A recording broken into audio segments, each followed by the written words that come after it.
ਲੋਕ ਬੋਲਦੇ ਬੇਟੀ ਦੀ ਮਾਂ ਨੂੰ ਬੇਟੀ ਦੀ ਸ਼ਾਦੀशुदा ਜ਼ਿੰਦਗੀ 'ਚ ਦਖਲਅੰਦਾਜ਼ੀ ਨਹੀਂ ਕਰਨੀ ਚਾਹੀਦੀ।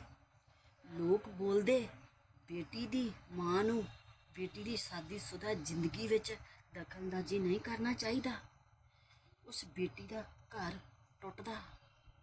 ਫਿਰ ਕਿਉਂ ਨਹੀਂ ਬੋਲਦੇ ਕਿ ਬੇਟੇ ਦੀ ਮਾਂ ਨੂੰ ਵੀ ਬੇਟੇ ਦੀ ਸ਼ਾਦੀशुदा ਦੀ ਜ਼ਿੰਦਗੀ ਦੇ ਵਿੱਚ ਨਹੀਂ ਬੋਲਣਾ ਚਾਹੀਦਾ?